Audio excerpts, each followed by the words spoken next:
Research है उन्हीं को मानेंगे, उन्हीं की जो रिसर्च, उन्हीं की जो सर्च है उसको ही मानना है। अब कहेंगे जनाब इमाम आजम अबू हनीफा की पूरी सर्च में इमाम आजम अबू हनीफा को मानने वाला, इनको फॉलो करने वाला, इनके मजहब मसलक पे चलने वाला पूरी दुनिया का कोई मौलवी, कोई मुफ्ती ये नहीं दिखा सकता कि इमाम आजम अबू हनीफा के यहाँ रफ़ा यदैन करना हो, इमाम आजम के यहाँ पर रफ़ा यदैन करना जायज नहीं। या तो इमाम आजम को मानोगे या फिर रफ़ा यदैन छोड़ोगे। और इंडिया में हम लोग रफ़ा यदैन इसलिए नहीं करते क्योंकि हम इमाम आजम अबू हनीफा को फॉलो। अब इमाम शाफई उनके नजदीक रफ़ा यदैन है, इमाम शाफई के नजदीक है। अब ये मौलवियों का काम है, सुनो वो रिसर्च भी बता दूं ताकि थोड़ा फर्क मालूम हो जाए। वो रिसर्च भी बता दूं, शुरू में जब इब्तिदाई दौर था, अभी भी कहीं कहीं हिंदुस्तान में मुसलमान होली खेलते। आपने देखो कहीं कहीं मुसलमान की औरतें साड़ियां पहनती। आप बिहार, बंगाल, उड़ीसा इधर जाइए, कहीं कहीं मुसलमानों की औरतें यहाँ पे बिंदी लगाती। अरे लगाती नहीं लगाती, यहाँ पे बिंदी। कहीं कहीं मुसलमान उधर उड़ीसा से आगे जाइए, जिनकी शादी हो जाती है मांग भरती है। ये सब किसका तरीका? मुसलमानों का, गैर मुस्लिमों का? अरे इतना तो पता ही है। कहीं कहीं गैर मुस्लिम यहाँ पे टैटू बनवाते हैं, मुसलमानों के लड़के बनवाने लगे। ये ईसाइयों और यहूदियों का तरीका था। हाथों पे निशान ये कौन बनवाते थे? लेकिन अब मुसलमान जो सोच रहे हम हीरो हैं, मॉडर्न है, वो बनवाते हैं। लेकिन सुनो, क्योंकि हिंदुस्तान में धीरे धीरे जैसे तरक्की करते गए, जैसे आगे बढ़ते गए, वो सारी चीजें छूट गई। पहले लोग आका अलैहिस्सलातो वस्सलाम के बारे में जब ये बात उड़ गई कि आका के पीछे जो नमाज पढ़ता है और आका दुआ मांगते तो दुआ कबूल होती है। जैसे अगर किसी के बेटे बेटी की तबीयत खराब है, पता चल जाए फला पंडित है, फला हिंदू है, या वो काम करता है, तावीज करता है, सिफली अमल जो भी करता है, तो बाज इतना परेशान होता है अपनी बहू बेटी या खुद को लेके चला जाता, जबकि उसे मालूम है कि वो पंडित है। वो क्या करेगा? या तो हवन करेगा या फिर किसी मूर्ति का, उसका जो भी तरीका उसके सामने करेगा। वो लोग करेगा नहीं करेगा। लेकिन मुसलमान भी, दाढ़ी वाले भी नमाज मजबूर होके चले जाते। ऐसे ही मेरे आका का चर्चा हुआ था कि दुआएं करा ले। इब्तिदाए इस्लाम था, इब्तिदाए इस्लाम। लोगों ने कहा तुम अपने खुदा को छोड़ के एक खुदा को मान रहे हो, अरे मोहम्मद के पीछे नमाज पढ़ रहे हो, क्या कर रहे हो? तो उन्होंने अपने दिमाग से निकाला, छोटे छोटे बुतों को बगल में रख के ले जाते थे, छोटे छोटे अपने खुदाओं को टांगों में दबा के लेके जाते थे, ताकि ये तो आगे देख रहे हैं, इन्हें पता थोड़ी चलेगा, हम तो अपना काम निकालने जा रहे हैं। बगल में जो हमारा खुदा बुत है, हम उसी की पूजा कर रहे हैं, इबादत कर रहे हैं। ये उनका नजरिया था। तो फिर जिब्रील ने मेरे नबी को बता दिया, अल्लाह ने कहा जाओ महबूब को बता दो। तो नबी ने हुक्म दिया, ऐ लोगों, अगर तुम्हें नमाज पढ़नी है, इबादत करनी है, तो तुम्हें हाथ उठाना होंगे, तुम्हें हाथ उठाना होंगे। हाथ उठाओ, रुकू में जाओ, हाथ उठाओ, सजदे में जाओ, जिसको रफ़ा यदैन बोलते हैं। लोगों, अब तुम्हें टांगे फैला के खड़ा होना पड़ेगा ताकि बुत निकल के गिर जाए, यहाँ से गिर जाए। मतलब ये था। लेकिन नबी ने फरमा दिया, हदीस तो है, उसके बाद लोग ईमान में दाखिल हो गए, इतने मजबूत हुए, उन्होंने अपनी औलादे ईमान की खातिर कुर्बान कर दी, अपनी जानवर ईमान की खातिर कुर्बान कर दिए, अपने बच्चे ईमान की खातिर कुर्बान कर दिए, उन्होंने अपने आप को ईमान की खातिर कुर्बान कर दिया, अपना तन मन धन सब कुछ ईमान की खातिर कुर्बान कर दिया। इतने मजबूत ईमान हो गए। अब नबी ने फरमाया रफ़े यदैन नहीं करना है, अब ऐसे ही नमाज अदा। जिंदाबाद जिंदाबाद, नारे तकबीर, नारे रिसालत, जश्न ईद मिलादुन नबी, मसलके आला हजरत उलमाए अहले सुन्नत हजरत अल्लामा सैयद मुकीमुर रहमान साहिब किबला नारे तकबीर, नारे रिसालत। सुभान अल्लाह, सुभान अल्लाह।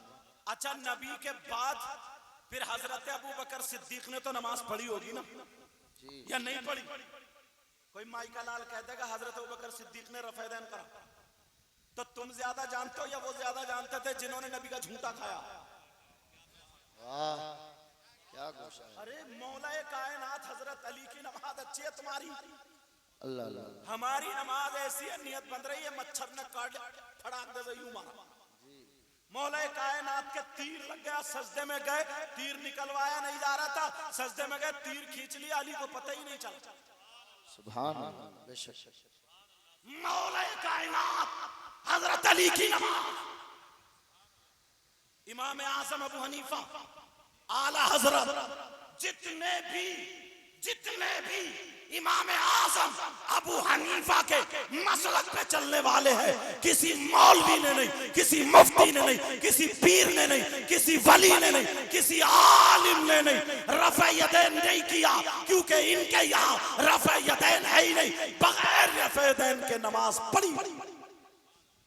अब लोग कुछ सऊदी अरब चले गए जी, अब मोबाइल का जमाना है और लोग देख रहे हैं, तो जो सऊदी अरब में है तो अब ये आंकड़ा लगा लेता है, यार मैं तो हिंदुस्तान में हूँ, ये तो काबे में नमाज पढ़ रहा जी, इसके पास ज्यादा मैटर है होगा, इसकी सही। तो सीधे साधे भोले भाले नौजवान ना मोबाइल के जरिए बिगड़ जाते हैं।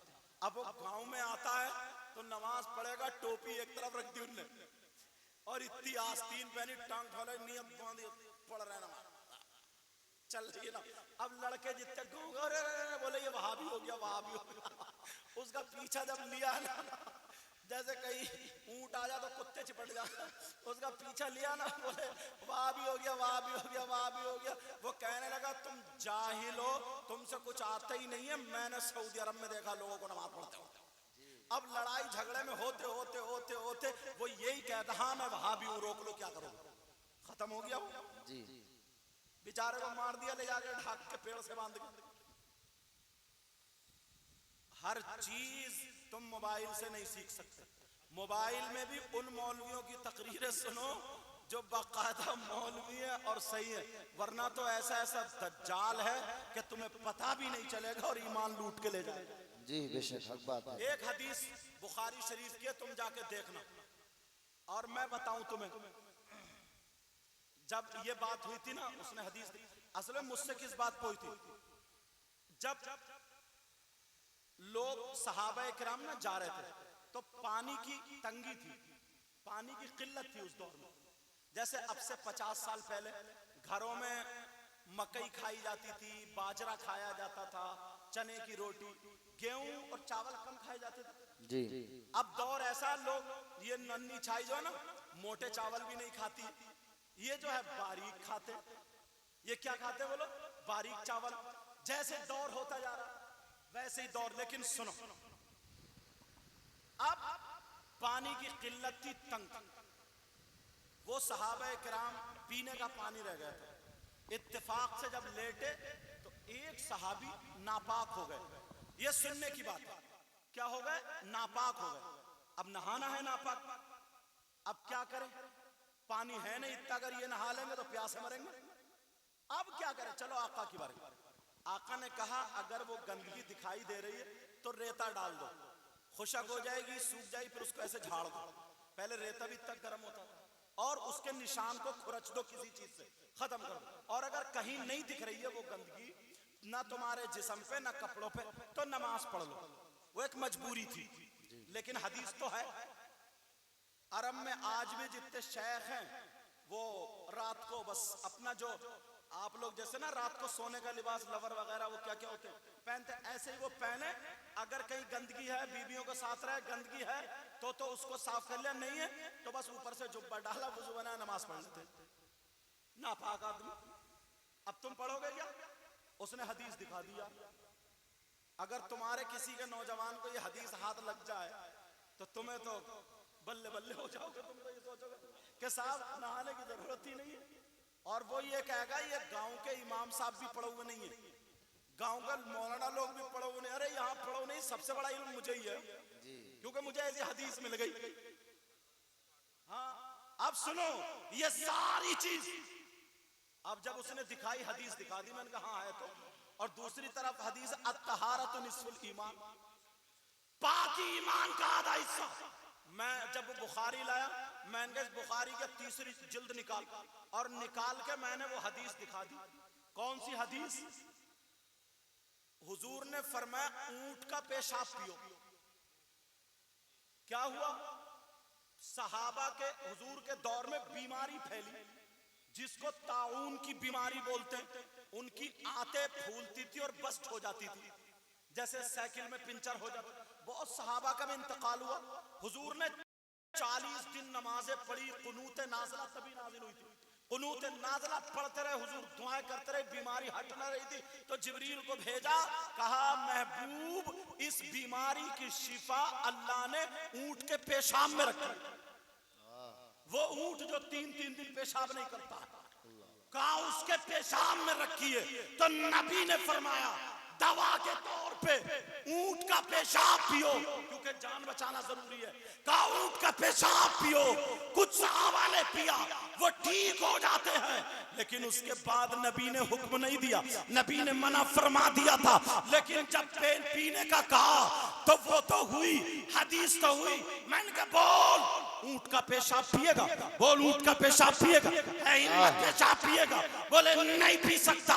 तो मैंने कहा पहले पाओ ये देख नबी ने ये हदीस कौन से मौके पे की है, कौन से वक्त पे की है, कहां पर की है, इस पे अमल करना जायज है या नहीं है, इस पे काम करना जायज है या नहीं है। ये तुझे पढ़ने के लिए मदरसे में पहले 8 साल पढ़ना पड़ेगा।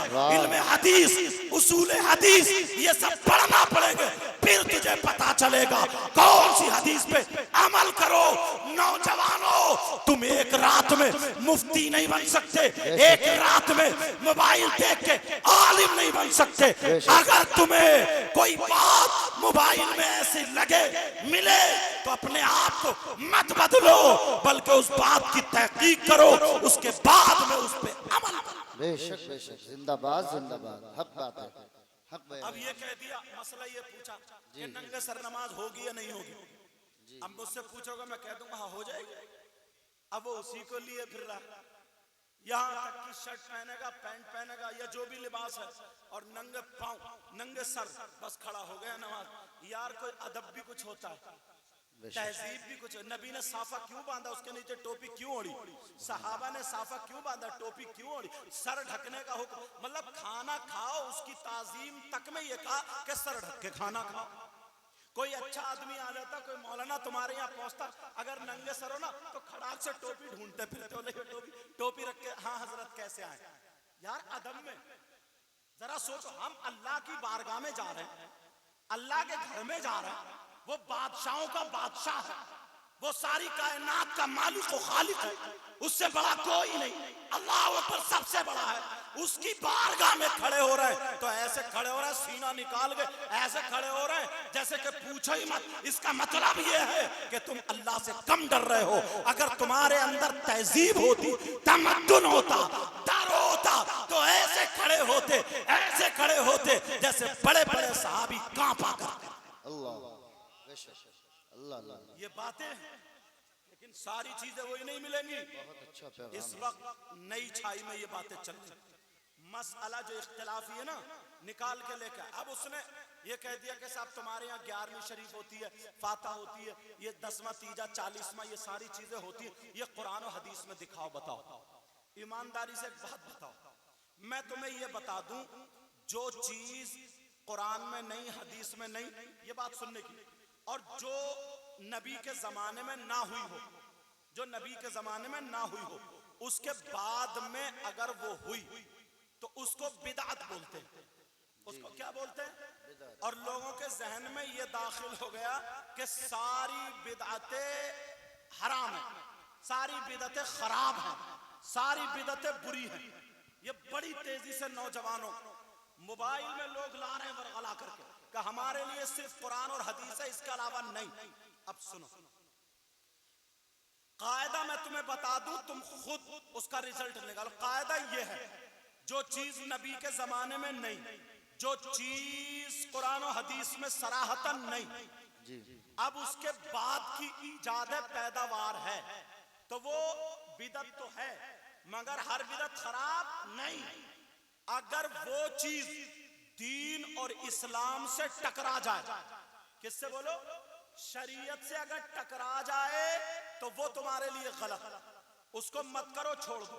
और अगर जो चीज दीन और इस्लाम से ना टकराए वो तुम्हारे लिए जायज। जैसे मोटरसाइकिल, कोई घर ऐसा नहीं है जिसके घर में नहीं है।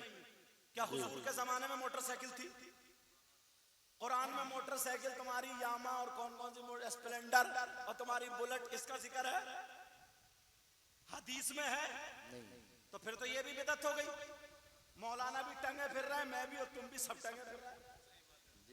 एक जगह तो इमाम हाफिज साहब कुरान सुनाने गए तो उनको इनाम में ही मोटरसाइकिल थी और मोबाइल भी नहीं था। पिछले साल हमारे इमाम साहब को मोबाइल दिया था, तुमने। लेकिन सुनो, मोटरसाइकिल नहीं तो फिर ये तो नाजायज हो रहा। अब ये देखना होगा ये दीन इस्लाम से टकरा रही नहीं। अगर तुमने इसमें तेल चुरा के अगर डाला तो ये तुम्हारे लिए अब जायज मोटरसाइकिल नहीं होगी। दूसरे की मोटरसाइकिल चुरा करके अगर तुम सवारी करोगे उस पे तो ये तुम्हारे लिए जायज नहीं, क्योंकि अब टकरा रही है। और अगर अपना तेल है, अपने पैसे की मोटरसाइकिल है, कितने ही घूमो तो ये जायज है। और आगे ले लो, मारुति कार हुजूर के जमाने में नहीं। अब ये कहते हैं कि तुमने ये बल्ब लगाए, तुमने ये लाइटें लगाई, ये फुकने जो लगाए, इस फुकने का जिक्र हदीस में बताओ। अब जब फुकना था ही नहीं उस दौर में, ये बल्ब थे ही नहीं उस दौर में, जब लाइटें थे ही नहीं उस दौर में, और ये बिजली नहीं बनी थी उस दौर में, तो तुमसे बड़ा पागल कौन होगा जो तुम हुजूर के जमाने की पूछ रहे हो? जी। अरे ये तो एक तहजीब होती है। तुमने मेरे लिए कुर्सी डाली, इनके लिए कुर्सी डाली, सोफा कभी किसी सहाबी के लिए डाला? सोफे पे कभी नबी बैठे? तो सबसे खराब काम तुम मेरे साथ यही कर रहे हो। अच्छा, हुजूर के जमाने में कूलर नहीं था ये जो चल रहा है, और तुम कूलर की हवा खा रहे हो। तुम्हारी मस्जिद में एसी लगी पड़ी है, पंखे लगे पड़े, कूलर लगे, पत्थर लगे पड़े, टाइल्स, सारी चीजें लगी पड़ी है, तुमने वहां भी नहीं छोड़ा। अच्छा चलो, हुजूर के जमाने में तुम्हारे अब्बा थे और अम्मा थी, दादा भी नहीं, पूरा घर ही खराब हो गया यार तुम्हारे कहने के एतबार से। अरे ये देखो, हर दौर का कल्चर माहौल होता। इस दौर में हजरत ये कपड़े पहने जा रहे हैं, ऐसे ऐसे पहन रहे हैं। पहले लोग खादी के कपड़े पहनते थे, खद्दड़ पहनते थे, वो वही चलते थे। पहले लोग ज्वार वगैरह मकई वगैरह खाते थे, अब गेहूं चावल चल रहा है। जैसे माहौल है, पहले लोगों की बैलगाड़ियां चलती थी, अब मारुति कार चल रही, समझ रहे? पहले लोगों के घर में चिराग और डब्बी जलती थी, अब लाइटें जल रही। पहले लोग कपड़े से या पंखे से किसी चीज का हवा करते थे, अब कूलर चल रहे। पहले लोग हाथों से मसाला पीसते थे, अब मिक्सर मशीन चल रही जी। अरे ये तो दौर है, ये तो वक्त है। ये देखो कि दीन इस्लाम से टकरा रहा है या नहीं। मसला ये है, पहले का दौर और था। अब ये चीजों के लिए तुम्हें कुरान में नहीं देखना कि बल्ब का जिक्र बताओ, तुम्हारे घरों में लैट्रिन का जिक्र बताओ। हुजूर की आमद पे तुमने घर सजा दिए। हम जो बताएंगे ये बताएंगे। मेरे नबी की माँ खुद कहती है, जब मेरा बेटा मोहम्मद रसूलुल्लाह दुनिया पे आया था तो अल्लाह ने आसमान के चांद सितारे आमना के आंगन में उतारे। नारे तकबीर, नारे रिसालत, जश्न ईद मिलादुन नबी, सरकार की आमद, आका की आमद, उलमाए अहले सुन्नत, मसलके आला हजरत हजरत अल्लामा सैयद मुकीमुर रहमान साहिब किबला। नारे तकबीर, नारे रिसालत। फरमाती हैं, आमना कहती हैं, मेरे घर पे ना आंगन में ये आसमान के सितारे ऐसा लग रहा था अब गिरे, अब गिरे, अब गिरे। अल्लाह ने रोशनी सितारों से की। सुभान अल्लाह। हमें मौका मिले, हम इस लायक हैं, कमा रहे हैं, इस जगह को सजा देते हैं। हमें मौका मिले तो नबी के नाम पे हम अपनी जान। सुभान अल्लाह, सुभान अल्लाह, जिंदाबाद जिंदाबाद। लोग पता नहीं अब कहेंगे ये शामियाना, ये लाइट। भाई मैं कह रहा हूँ ये दीवार है ना इधर, तो इसके लगाने की क्या जरूरत थी? उधर दीवार है, उसके लगाने की जरूरत क्या थी? ये इसके लगाने की, ये फुकनों के लगाने की जरूरत क्या थी? ये कुछ भी जरूरत नहीं थी ना। ये सारी चीज, अच्छा तुम्हारा अच्छा मकान बने तो लेटिंग करो, तुम्हारे घर में प्रोग्राम फंक्शन हो तो घर को सजाओ, तुम्हारे घर कोई मेहमान, मैं आसिफ के यहाँ अगर आ जाऊं तो जल्दी से इनकी अम्मी या ये जल्दी से कि अरे ये हटाओ दरी अच्छी सी बिछाओ, चादर बिछाओ, हजरत आ रहे। तुम्हारे यहाँ कोई पीर साहब आ जाए, कोई हजरत आ जाए तो जल्दी से बैठक में ये बिछाओ, ये करो वो। इतने बेकार आदमी के लिए तुम इतना अच्छा इंतजाम कर रहे हो, और जब मेरे आका दुनिया पे आए तो हम तो वो अगर हमें जरूरत पड़ेगी तो हम अपनी आंखें भी बिछा देंगे, हम अपना दिल भी बिछा देंगे। देखो अगर तुम नफरत करते हो तो तुम नफरत करो, हम तो मरेंगे तो आका के नाम पर और जिएंगे तो फिर आका के नाम। जिंदाबाद जिंदाबाद, सुभान अल्लाह, सुभान अल्लाह। रिसालत जश्न ईद मिलादुल नबी, सरकार की आमद, हजरत अल्लामा सैयद मुकीम रहमान साहिब किबला। तो बात क्या चल रही थी नौजवानों? मोबाइल सुनना, मगर बड़ा बड़ा दज्जाल निकल के आ रहा है मोबाइल पे। मैंने एक जगह सुना ना, एक जगह सुना, वो तो ये कह रहा मैं इमाम मेहदी हूँ। तुमने सुना होगा मोबाइल पे कि मैं इमाम मेहदी हूँ, कोई कुछ बन के आ रहा, कोई कुछ बन के आ रहा, कोई कुछ बन के आ रहा। इस वक्त अपने ईमान को बचाना बड़ा मुश्किल है जी। बिगड़ना मत। अगर कोई नौजवान देखे उसके दिल में आ जाए, अपने यहाँ आलिम साहब से उसको पूछो, बताओ, ताकि कदम ना हट जाए। और ये चीजें एक तो आपस में तफरका डाल देती है, आपस। अब उसने जहन में फिट कर लिया, बोले हाँ यार कुरान में भी नहीं, हाँ यार हदीस में भी नहीं। अच्छा कुरान शरीफ है, हुजूर के जमाने में कुरान शरीफ पे ना जबर न जेर, कुछ भी नहीं था। अब तुम्हारे घर जो कुरान शरीफ है उसमें जबर जेर पेश क्यों लगे भाई? हज्जाज बिन यूसुफ के दौर में क्यों लगे? इसलिए लगे ताकि तुम पढ़ो तो उसमें गलती ना हो, मैं पढ़ूं गलती ना हो, आप पढ़े तो गलती ना हो। अब ये कहो यार ये भी बिदअत है, ये सारी चीजें तो बिदअत तो उसको बोलते हैं जो नबी के बाद हो, नबी के जमाने में ना हो। मगर हर बिदअत नाजायज नहीं, वो बिदअत नाजायज है जो दीन और इस्लाम से टकराए।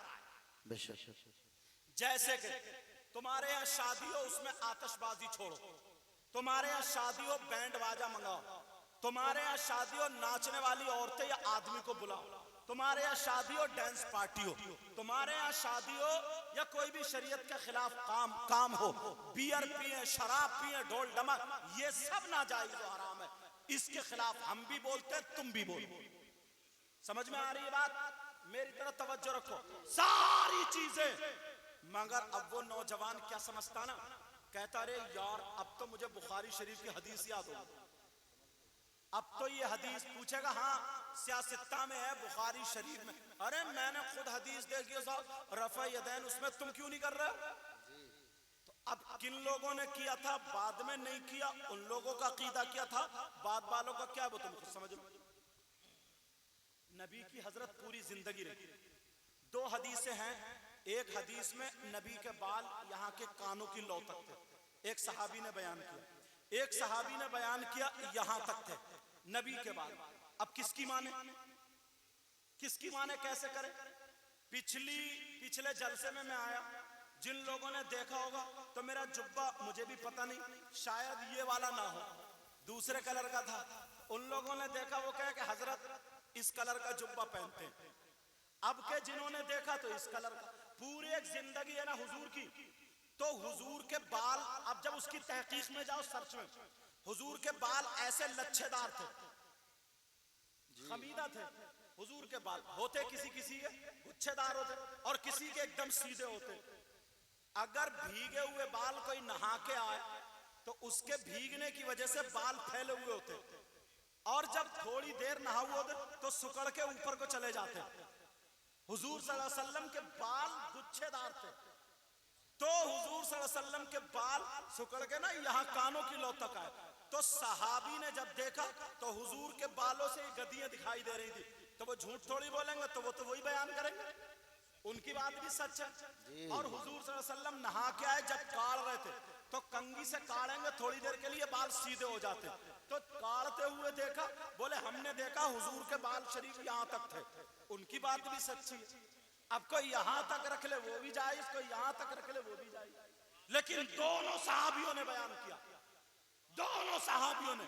तो बहुत सारी ये तो रिवायतें हो गई, लेकिन हदीस वो होती है जो हुजूर फरमा दे।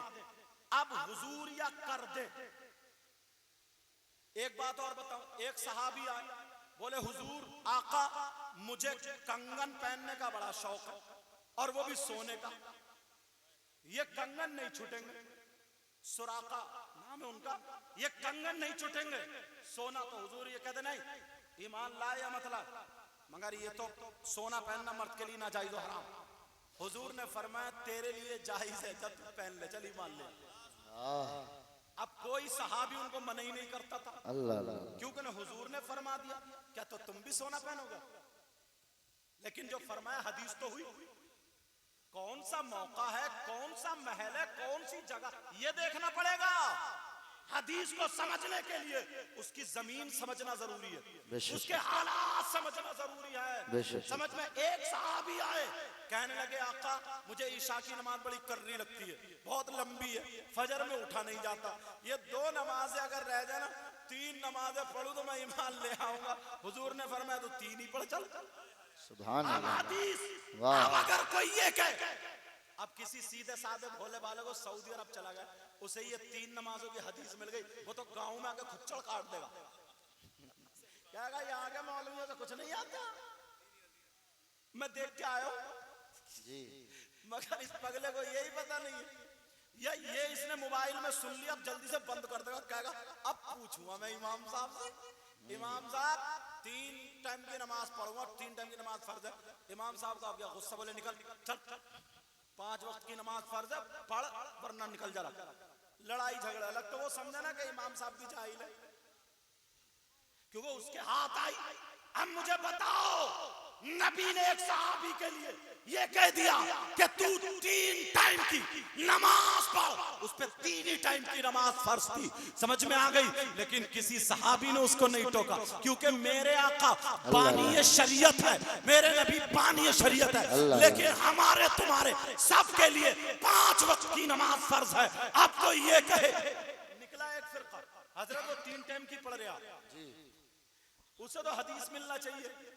निकला एक फिरका, समझे, वो नंगे सरी पड़ रहा है, वो रफे दैन भी कर रहे हैं, टांगे चीर रहे हैं, वो इत्ती जो समझ में आ रही कर रहा है, कोई मतलब ही नहीं रहा। गिरोह से जब भी निकला तो अकेला रह गया। आका ने फरमाया तू 3 टाइम की पढ़ ले। वो साहबी 3 टाइम की पढ़ते थे, और मेरे आका पे कितने वक्त की नमाज फर्ज थी? 5 नहीं 6। नबी पे कितने वक्त की थी? 6। वो भी यार मौलाना बड़े ताज्जुब की बात है, पता नहीं कहाँ पढ़ते हैं, कैसे पढ़ते। वो कहते हैं कि वो हुजूर हमारी तरह है, क्यों? हमारे 2 हाथ, उनके 2 हाथ, हमारे 2, बहुत सारी मिसालें देते। इनसे कहियो हुजूर पे 6 टाइम की नमाज फर्ज थी, तुम पे कितने टाइम की? हुजूर पे हजरत जिब्रील वही लेके आते थे, समझे, और पेड़ उनका कहना मानते थे, तुम्हारा कहना कुतियां भी नहीं मानती।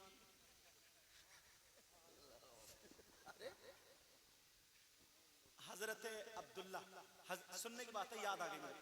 हजरत अब्दुल्ला कौन से वाले? हुजूर के बाप वो नहीं, बल्कि हलीमा के जो बेटे थे। वो हलीमा के बेटे एक दिन रोते हुए आए अपनी अम्मी के पास और कहने लगे, अम्मी जान मैं मोहम्मद अरबी को साथ में बकरी चराने नहीं ले जाऊंगा। कहा क्यों? कहा नहीं मैं अलग जाऊं। कहा बेटे बात तो बता, बात क्या? वो तो बरकत वाले नूरानी। कहा नूरानी वाले तो है, नूरानी तो है, मगर जब ये जाते हैं तो बकरियां पेट ही नहीं भरती। बोले क्यों? बोले मोहम्मद अरबी उधर खड़े होते तो अपना घास चारा छोड़ के सारी बकरियां उनको देखने लगती हैं ऐसे। सुभान अल्लाह, सुभान अल्लाह। सारी बकरियां उनको। कहा आज मैंने बकरियों को इतना मारा, उसमें से घेर में से मोहम्मद अरबी पीछे खड़े थे और घेर का दरवाजा उधर था, मैं बकरियों को मार रहा था, निकलो निकलो, बकरियां पिट रही हैं, मगर सब घूम के आका की तरफ को खड़ी हो गई। सुभान अल्लाह, सुभान अल्लाह। ये जानवर कहा, और अम्मी जान कुछ बातें और हैं।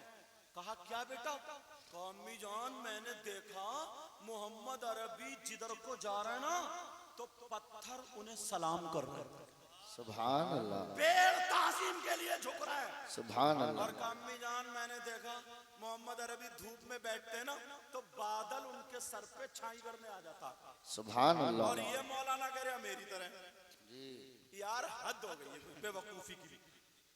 हाँ ये टांगे फाड़े हुए खड़ा, जरा सोचने की बात मैं जो बता रहा हूं वो सुनो।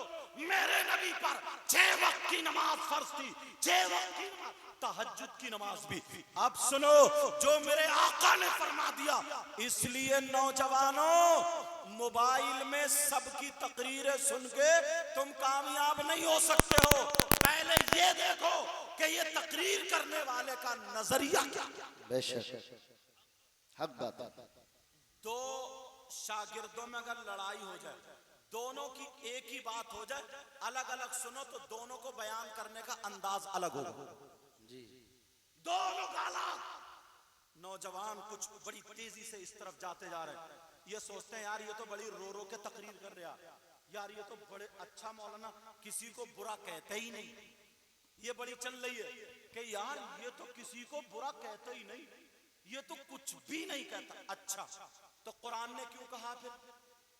कुरान ने कहा 18वां सिपारा उठा के देखो, ये हाफिज लोग हैं, इनसे पूछो। कुरान में है अल खबीसातु लिल खबीसीन वल खबीसूना लिल खबीसात वत्तय्यिबातु लित तय्यिबीन वत्तय्यिबातु लित तय्यिबीन। अगर मुझे बताओ कुरान ने जब खबीस कहा तो इसका मतलब कुरान ने गलत कहा? कुरान ने मरदूद भी कहा है, पूछो इनसे।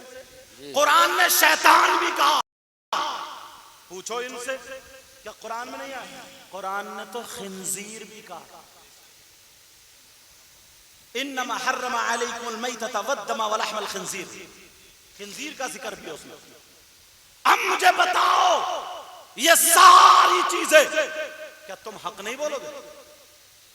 अगर कोई शख्स ये लिख दे जितनी बातें हमें मालूम है ना, तो तुम तो तलवार लेके गर्दन काटने आ जाओगे। एक जालिम ने ऐसे लिखा, यार बताओ हुजूर की शान में या उनकी बीबी की शान में कोई गलत सुन सकता है? नहीं सुन सकता। एक जालिम ने ये लिखा कि मैंने ख्वाब में देखा हुजूर की बीबी उधर है और हुजूर भी उधर है, मगर उनकी बीबी मेरी तरफ लिफ्ट दे रही है, मेरी तरफ तवज्जो कर रही है, इशारा कुछ और समझ लेना। माज़ल्ला अस्तगफिरुल्लाह, कितना खबीस जहन का होगा यार। अब ऐसा अगर कोई मौलवी हो उसके पीछे नमाज पढ़ोगे तुम? गिरेबान पकड़ के मस्जिद से बाहर फेंक दोगे, नहीं करोगे? बात बात तो टुकड़े कर देगा। अरे खबीस ऐसा जहन का रखने वाला, वो मोमिनों की माँ है और तू ये जहन और ख्वाब बयान कर रहा है तू, ये सारी चीजें। और ये कोई ऐसा नहीं है, किताबें हैं भी। सिरात मुस्तकीम देखो, तक़वियतुल ईमान देखो, हम अपनी तरफ से नहीं कह रहे। और अगर उनकी किताब ये कह देना कि इन्होंने अपनी तरफ से लिख दी है, अगर उनकी नहीं है तो ऐलान कर दो, मिटा दो कि हमारी नहीं है, ये हम तुम्हें मान लेंगे। सच्ची बात ये कह दो हमारी नहीं है, मिटा दो इनको, कदम हम जलाएंगे चौराहे पे रख के, बोलो। लेकिन नहीं, इतने खराब लोग हैं ना। एक जगह इन्होंने ये कहा कि अली हो, वली हो, मोहम्मद हो, यानी हुजूर को अल्लाह की शान के आगे चमार से ज्यादा जलील। सुनोगे तुम? सुनो। और फिर तुम ये कह रहे हो यार बुरा नहीं कहना चाहिए किसी को, बुरा नहीं कहना चाहिए। हमारा तन मन धन सब कुछ नबी के नाम पे कुर्बान है, सारी चीजें नबी के नाम पे कुर्बान है। हमें ईमान मिला, जान मिली, सब कुछ मिला, किसकी बदौलत? नबी की बदौलत। ये किताबें लिखी पढ़ी, मेरठी की देखो, आशिक मेरठी की किताबें उठा करके देखो, यहीं तक नहीं। एक शख्स ये कह रहा, साहब मैंने ख्वाब में देखा कि मुझसे कहा कि तू कलमा पढ़। अब जब मैंने कलमा पढ़ा तो ला इलाहा इल्लल्लाह तो आ गया, लेकिन मोहम्मदुर रसूलुल्लाह नहीं है, ये आया अशरफ अली रसूलुल्लाह। फिर मैंने कलमा पढ़ा तो फिर यही आ गया ला इलाहा इल्लल्लाह अशहदु रसूल। फिर मैंने सोचा कि लाओ आंख खुल गई, मैं तौबा कर लूं। तौबा करके दुरूद शरीफ पढ़, तो दुरूद शरीफ अल्लाहुम्मा सल्ले अला मोहम्मद ने अला अशरफिया अशरफ अली ये आया। फिर हुजूर मैं डर गया, कांप गया, आपकी बारगाह में आया, अशरफ अली के पास गया, आपकी बारगाह में आया, मुझे तौबा करा दे, गलती तो नहीं हो गई। क्या हुआ? तो हंस के बोले, अरे अल्लाह ताला तो क्या नहीं कर सकता, सब कुछ कर सकता, तू क्यों परेशान होता? अगर अल्लाह चाहे तो क्या मैं मुझे रसूल नहीं बना सकता? वो तो चोर को वली बना सकता, सब कुछ बना सकता। अब अपनी डींगे मार रहा। और फिर वो लिख भी दिया, माज़अल्लाह सिराते मुस्तकीम किताब उठाओ, वो लिख भी दिया, रिसाला अलहाज इमदाद उठाओ, रिसाला इमदादिया लिखा हुआ, लिख भी दिया। वैसे उसे तौबा करानी चाहिए थी, क्योंकि कुरान ये कहता हमारे नबी खातमुन नबिय्यीन है। अब नबी के बाद कोई नबी नहीं आ सकता, और ये कह रहा अगर अल्लाह चाहे तो किसी को भी रसूल बना दे, मैं क्या, कोई बात नहीं है, जाओ, ये ख्वाब की बात। अब मुझे बताओ, जिसका ऐसा अकीदा तो वो तो नबी के बारे में कमियां निकालेगा। अबू जहल इसी टो में रहता था कि मैं ऊंचे खानदान का हूं, मेरा भाई अब्दुल्ला था, उनके यहाँ बेटा हो गया, अब्दुल्ला इतने मालदार भी नहीं था, उनका बेटा हमारे खानदान से ऊंचा हो गया, हमारे खानदान से ऊंचा। अब वो उसे गिराने लगे, उसे गिराने लगे, उसे गिराने लगे। अब जब बातें उड़ने लगी तो इसने, अबू जहल ने खत लिखा हबीब यमनी को, कहा यार मेरा एक भतीजा है, वो पागल हो गए और यूं है और तू है, ऐसा करके उसे आके तुम समझा दो। हबीब यमनी जरा बात वाले थे, मक्के में तिजारत में सबसे बड़े थे, मक्के में उनकी बात मानी जाती थी। हबीब यमनी बोले परेशान मत हो, मैं आकर के ऐसे सवारे, बोले वो सारे जवाब दे देता है, पता नहीं जादू सीख लिया या क्या जादूगर है, वो सब बता देता है। कहा मैं ऐसे पूछूंगा ना, ऐसे पूछूंगा कि जवाब ही नहीं दिया जाएगा। कहा आ जाओ, ऐलान कर दिया अबू जहल ने कि आ जाओ, अब मोहम्मद अरबी से बातचीत होगी। सारे लोग ईमान में दाखिल हो रहे हैं। हबीब यमनी ने इधर पूछा, इधर पूछा, इधर कि मोहम्मद अरबी कैसे, मोहम्मद अरबी कैसे। ये 40 साल जो जिंदगी गुजर रही और ये गुजरे, आज तक किसी को गाली दी, किसी को सताया, किसी को तकलीफ, किसी की चोरी, किसी की बदनिगाही, कोई गलत काम। बोले साहब हम मर सकते हैं, मगर कोई ये कहे कि मोहम्मद अरबी गलत है, नेचर के गलत है, तो हम ये हरगिज बर्दाश्त नहीं कर सकते। ये अपनों ने नहीं, गैरों ने कहा था, काम नहीं समा, हम नहीं मान सकते। अब इसने कहा, आया, इसने कहा मेरे सवाल है। कहा साहब, अबू जहल बोला संभाल के करियो, बता देते हैं। कहा मैं जमीन का पूछूंगा ही नहीं। कहा अगर तुम नबी हो चलो मेरे साथ। शाम का टाइम हो गया, चांद दिख रहा, इसके 2 टुकड़े करो, या सूरज डूब गया, चलो इसको पलटाओ, चलो असम में अब साहब कल को ये माजरा होगा, कल असम में, अब तो बतेगा ही नहीं, अब कैसे होगा, जादू इनका जमीन पे रहेगा, आसमान पे थोड़ी चलेगा। चलो सारे लोग, मेरे नबी ने जब इशारा किया, चांद 2 हिस्सों में डूबा हुआ सूरज पलटा। सुभान अल्लाह। हबीब यमनी भी अब पलटने लगा। अबू जहल तुम ही गलत हो सकते हो। कहा और बताओ एक बात। मेरे नबी बोले ठहरो, अब तुम मुझसे पूछोगे या मैं बताऊं कि तुम क्या पूछना चाह रहे हो? सुभान अल्लाह, सुभान अल्लाह। बोलो। अबू जहल बोला, ओ हबीब यमनी, मेरी मुट्ठी में ये नहीं बोले थे, कंकरी बोल गई थी। वाह वाह वाह वाह वाह, जिंदाबाद। बल्कि कंकरी बोली थी, जिंदाबाद। के होश में रहियो। तो हबीब यमनी ने कहा, अब ऐसा सवाल पूछता हूं कि तुम्हारी हालत खराब। जब इतना कहा तो बोले कहा ठीक है, कहा ठीक है। मेरे नबी बोले ठहर जाओ, मत पूछो, ये बताओ, मैं बताऊं तुम क्या पूछना चाह रहे हो या तुम ही बताओगे मैं क्या पूछना चाह रहा हूं? हबीब यमनी बोला, अब तो और बात पक्की हो गई, अब तो मामला और बड़ा हो गया, बताओ, तुम बताओ मैं क्या पूछना चाहता हूं।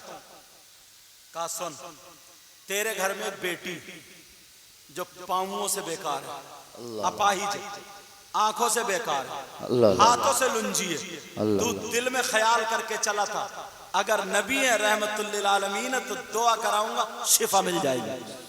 तू ये सवाल पूछना चाह रहा, तू घर से ये नियत लेके चला था, बोल लेके चला था या नहीं लेके चला था? तो वो चेहरे को देखने लगा। मेरे नबी बोले सो, जब तू घर से नियत करके चला था मुझे यकीन था तू कलमा पढ़ेगा, मैंने तभी दुआ कर दी है, घर जाके देख तेरी बेटी ठीक है। जिंदाबाद जिंदाबाद, नारे तकबीर, नारे रिसालत, जश्न ईद मिलादुन नबी, अज़मत मुस्तफ़ा, मकाम मुस्तफ़ा, हज़रत अल्लामा सैयद मुक़ीमुर रहमान साहिब किबला जिंदाबाद जिंदाबाद। जवाब नहीं है। सुभान अल्लाह सुभान अल्लाह। अच्छा, मेरी तरफ तवज्जो, कहा तेरी बेटी ठीक हो गई। हबीब यमनी मचल गया, कहने लगा अबू जहल पागल हो तुम दीवाने हो, तुम्हारे घर में ऐसा बच्चा हुआ, पाँव धो के पियो वरना सब मारे जाओगे।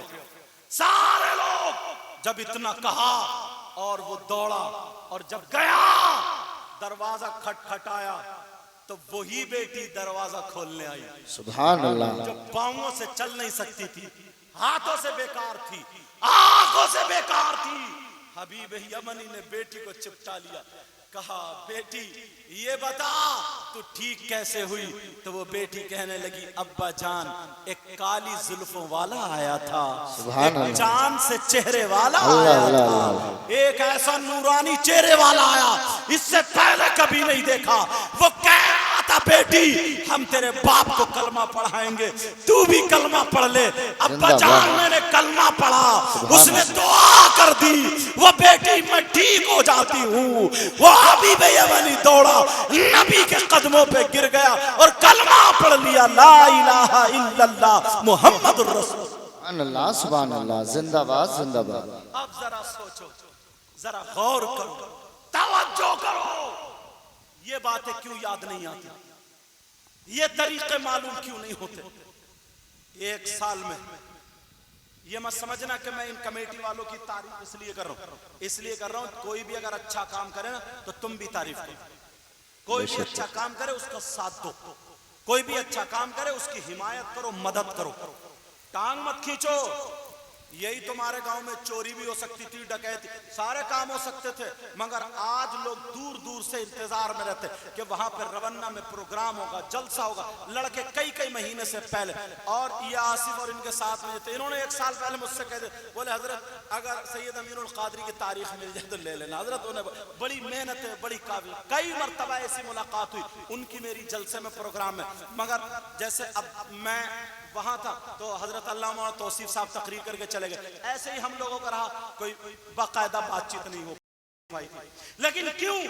इसलिए ये मत समझो कि साहब हमारा नाम होता है, गांव से बीमारियां निकलती, बेशक गांव से बलाएं निकलती, बेशक आफतें निकलती हैं, मुसीबतें निकलती हैं। और मेरे आका का तो ना वो दरबार है अल्लाह, जहां भूखे गए पेट भर के आए। और हमारा तो ईमान ही यह है, लावरबिल गर्श जिसको जो मिला उनसे मिला। सुभान अल्लाह, जरा प्यार से बोलो सुभान अल्लाह, बोलो या रसूल अल्लाह, या रसूल अल्लाह। लावरबिल अर्श जिसको जो मिला उनसे मिला, और बटती है कौनैन में नेमत रसूलुल्लाह की, जिंदाबाद जिंदाबाद। और बटती है कौनैन में नेमत रसूलुल्लाह की। वो जहन्नम में गया जो उनसे मुस्तगनी हुआ, अल्लाह अल्लाह। वो जहन्नम में गया जो उनसे मुस्तगनी हुआ, जो उनसे फिरा, जो उनसे हटा नबी से। वो जहन्नम में गया जो उनसे मुस्तगनी हुआ, और है खलीलुल्लाह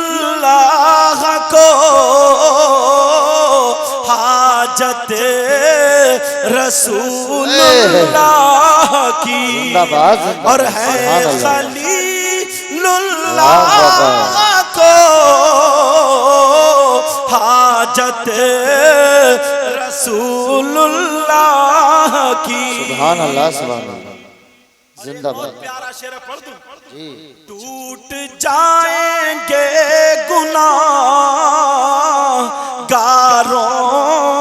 के फौरन कैदो बंद, टूट जाएंगे गुनाहगारों के फौरन कैदो बंद, और हश्र को खुल जाएगी ताकत रसूलुल्लाह की। सुभान अल्लाह। हश्र को खुल जाएगी ताकत रसूलुल्लाह की। जिंदाबाद जिंदाबाद। आका के दरबार। अरे यार, अपने तो अपने रहे और इंसान तो इंसान रहे। मेरे आका वो है ना, अगर ऊंटों का मालिक, जानवरों का मालिक, अगर उन पे ज्यादा बोझ लाद देता तो वो ऊंट आकर के नबी की बारगाह में शिकायत करते। वो ऊंट आकर के आका की बारगाह में शिकायत करते, आका हमारा मालिक जो है आरजी मालिक, वो हमें पेट भर के चारा नहीं देता, हमारी हिम्मत से ज्यादा वो हम पे बोझ लादा। ये जानवर है तो फिर हम क्यों आका की बारगाह में शिकायत ना रखें। एक मर्तबा ना आका अलैहि सलातो व सलाम की बारगाह में कुछ लोग मिलने जा रहे और जैसे ही गए तो रास्ते में मदीने से पहले 1500 सहाबा थे तकरीबन हजरत, उनका पानी खत्म हो गया। अब जब पानी खत्म हुआ क्या करें परेशान थे। मेरे आका खुद तशरीफ ले गए। का क्या बात है? का आका पानी खत्म हो गया। नबी ने फरमाया ये पहाड़ है का जी, इसके पीछे एक काले रंग का गुलाम है, जाओ उसको पकड़ के लाओ, वो अपने मालिक के लिए मशके भर रहा है, जाओ पकड़ के ला।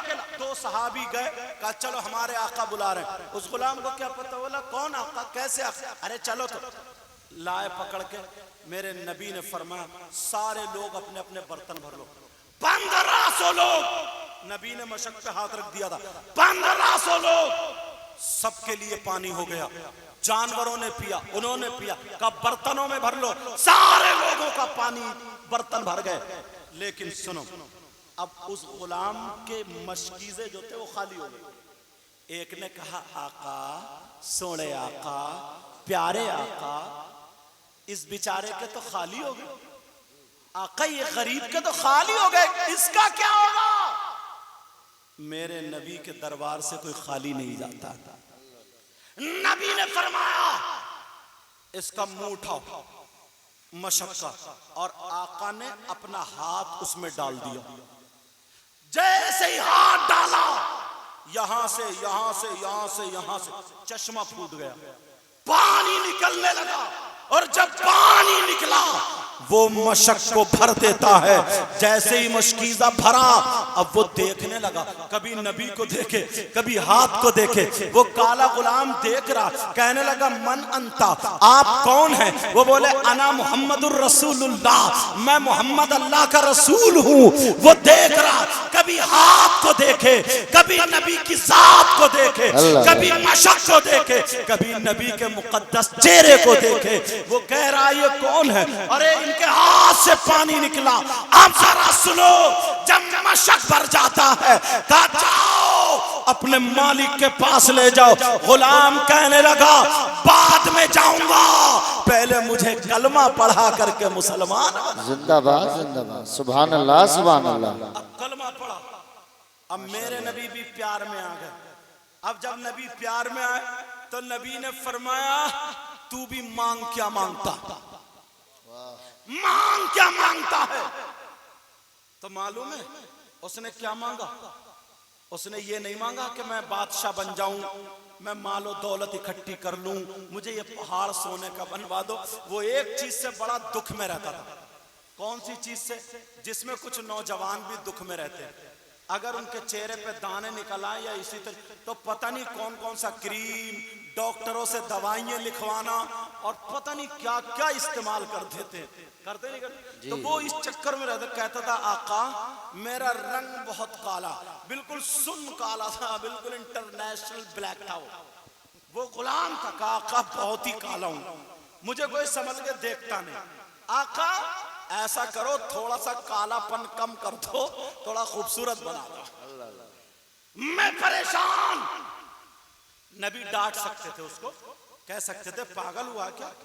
कुरान में आया हुवल्लज़ी युसव्विरुकुम फिल अरहामी कैफा यशा, अल्लाह ताला जैसा तुम्हारी माओं के रहमों में तुम्हें तुम्हारी शक्ल सूरत जैसी चाहता वैसी बनाता। अगर वो जिसको गोरा बना दे तो गोरा, जिसको काला बना दे काला, जिसको अल्लाह ने बना दिया काला तो मैं कैसे गोरा बना सकता? कुछ और मांग। मगर नबी कह चुके थे मांग क्या मांगता? नबी कह चुके थे मांग क्या मांगता है? जब इतना कहा आका काला हूं गोरा बना दो मेरे नबी। अब कुछ सहाबा हंसने लगे, अरे मौका ही ऐसा था, महल ही ऐसा था, लो मांगा तो क्या मांगा। आज पता चला ये इससे परेशान है, कह रहा आका काला हूं गोरा बना दो, आका बस खूबसूरत बना दो और कुछ नहीं चाहिए, कुछ नहीं। बड़ा लोग बच बच के निकलते हैं। मेरे नबी मुस्कुराए और मुस्कुरा के बोले अच्छा आगे आ जा। सब लोग देख रहे हैं, बोले अब इसका पता नहीं क्या होगा। मगर आमना के लाल को देखो, अपने गुलामों के लिए मेरे नबी फरमाने लगे आगे आ जा। जैसे ही आगे आया, मेरे नबी ने अपना हाथ लिया, उसके यहाँ माथे से उसके चेहरे पे मेरे नबी ने हाथ फेर दिया। जैसे ही हाथ फेरा, शेख सादी और बहुत सारे लोगों ने लिखा, किताब उठा करके देखो, जैसे ही हाथ फेरा इतना खूबसूरत अल्लाह ने कर दिया उसको, इतना खूबसूरत हो गया, इतना चमक वाला हो गया। 1500 सहाबा में सबसे ज्यादा चमकदार और रोशन चेहरा उसी का लगा। ये नबी का हाथ, ये नबी का कमाल है। और लोग कहते हैं नबी से कुछ नहीं मिलता, तभी तो आला हजरत बोले कौन देता है, देने को मुंह चाहिए, देने वाला है सच्चा हमारा नबी। जरा प्यार से बोलो, देने वाला है सच्चा हमारा नबी। अच्छा, हाथ की जब बात आ गई तो और सुनो, एक हदीस मुझे और याद आ गई, एक हदीस और। दो सहाबी मेरी तरफ तवज्जो, टाइम ज्यादा हो गया, थोड़ा सा और बोलें क्या? हाँ अभी तो 1:27। हाँ अभी तो 1:30 भी नहीं। अच्छा, ये भी गिन गिन के देखे गए कि एक आध बढ़ती ना पहुंच जाए। ये मोहब्बत थी, प्यार था, इसलिए मैंने कहा हमारे कारी साहब इतनी मेहनत। और इन नौजवानों में ये आदत अच्छी है। देखो, जो कार चलाने वाला होगा वो कार में कम झटके लगने देगा, और जो अनाड़ी होगा तो वो तो दूसरे तीसरे गेयर में उठाता रहेगा, गिराता रहेगा, कहीं बंद भी कर लेता है। और बंद भी ऐसी है करता, पीछे वाले हॉर्न पे हॉर्न दे रहे हैं, हॉर्न पे और इसकी बंद। अगर तुम खुद से ना ये काम करते रहे खुद से, तो कहीं ना कहीं मार खाओगे, तुम फिसल जाओगे। और जब इमाम साहब को लेके, हाफिज साहब, कारी साहब को लेकर के शाबाद में बहुत बड़ा काम कर रहे हैं, और इन उलमा को लेकर के अगर काम करोगे तो तुम फिसलोगे नहीं जी।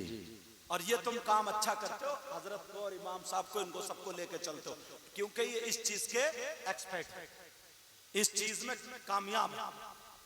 अब अगर मैं मैक चलाने बैठ जाऊं, समझे, तो मुझसे मैक चलेगा? और अगर उन्हें तकरीर करने बिठा दूं, तकरीर होगी? नहीं होगी, जिसका जो काम था। अब सुनो, मेरे नबी की बारगाह में 2 सहाबी गए, और जैसे ही 2 सहाबी पहुंचे, अल्लाह, रात थी, अपनी बातें करते रहे। अपनी बातें करने के बाद हजरत काली रात, अब वो सहाबी कहने लगे आका हमें घर जाना है, काली रात। ईमान देखो, मेरे नबी बोले तुम्हारे पास क्या है, इधर को लाओ। बोले आका कुछ भी नहीं है, एक चादर बांधे, एक चादर ओढ़े, बगैर सिले कपड़े पहने जाते थे, बस हाथ में लाठी है, हाथ में डंडा है।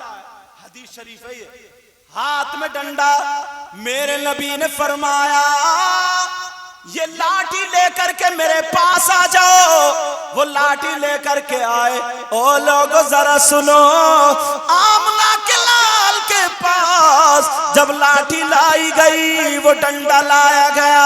मेरे नबी ने कुछ नहीं किया, सीधा उस लाठी पे हाथ लगा दिया। जैसे ही लाठी पे हाथ लगा, वो लाठी ट्यूबलाइट की तरह रोशन हो गई। जिंदाबाद जिंदाबाद, सुभान अल्लाह सुभान अल्लाह, चमक गई। जिंदाबाद। तुम भी अब मिस कॉल ही मार रहे हो, थक गए हो। तकबीर, नारे तकबीर, नारे रिसालत, बस लगे आला हज़रत, जश्न ईद मिलादुन नबी, सरकार की आमद, दिलदार की आमद, जोड़े की आमद, बाकी की आमद, तोहा की आमद, हज़रत अल्लामा सैयद मुक़र्रर रहमान साहिब किबला, नारे हैदरी। क्या बात है, मैं समझा पंखे में जा ठंडे होगा तुम। अब वो लाठी चमकने लगी। बरेली के इमाम बोले चमक तुझसे पाते हैं सब पाने वाले। जरा प्यार से बोलो, चमक तुझसे पाते हैं सब पाने वाले, और मेरा दिल भी चमका दे चमकाने वाले। अब उन्होंने वो लाठी ली और लाठी लेकर के वो सहाबी चल दी। अब रोशनी में जा रहे हैं। आज के होते तो लड़ गए होते, ये कहते हैं मेरी लाठी है मैं ले जाऊंगा, मगर अब चौराया आया, एक का घर इधर और एक का इधर। अब दोनों को जाना, अगर दाहिनी तरफ वाले वो लाठी ले जाए, बाईं तरफ वाले अंधेरे में, और अगर बाईं तरफ वाले ले जाए तो दाहिनी तरफ वाले अंधेरे में। अब क्या करें, उसे तोड़ भी नहीं सकते, क्या आधी तुम ले जाओ आधी हम ले जाए। मगर सहाबा का ईमान देखो, सहाबा का अकीदा देखो, सहाबा का ईमान जरा चेक करो। वो सहाबी रसूल का ईमान ये था, उन्होंने कहा ओ भाई तुम्हारी लाठी पर नबी का हाथ लगा है तो ये लाठी बाबरकत वाली हो गई, ऐसा करो इसको तोड़ो मत। वो बोले तुम ले जाओ, वो बोले तुम ले जाओ, बोले नहीं ऐसा करो इस लाठी को हमारी लाठी से टच कर दो। उन्होंने एक दूसरे की लाठी से टच किया। हदीस मौजूद है, जिस लाठी पे नबी का हाथ लगा था वो तो रोशन हुई थी, मगर वो लाठी दूसरी लाठी से टकराई तो उनकी लाठी भी चमकने लगी। तभी तो बोले मेरा दिल भी चमका दे, चमकाने वाले बरसता नहीं, देखकर अब्र रहमत बदों पर भी बरसा दे, बरसा दे। नारे तकबीर, नारे रिसालत, नारे गौसियत, बस लगे आला हज़रत, बस्ती बस्ती करिया करिया, इल्म का दरिया, फैज़ का दरिया, हज़रत अल्लामा सैयद मुक़र्रर रहमान साहिब किबला, जिंदाबाद जिंदाबाद।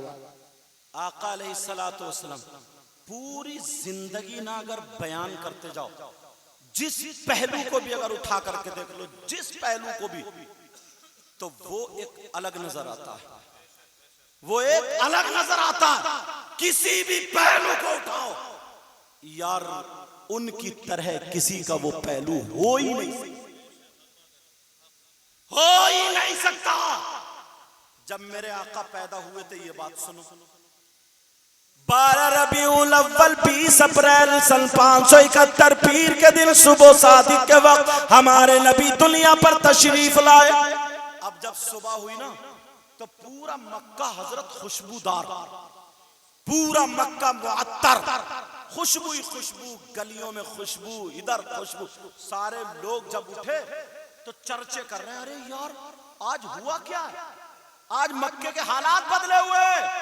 एक अपने खेतों से घूम के आया, कहने लगा सुनो मैंने कल अपने खजूर के पेड़ देखे थे, जो खजूर के पेड़ मेरे सूख चुके थे, आज जाके देख रहे हो तो वो तो हरे हो गए।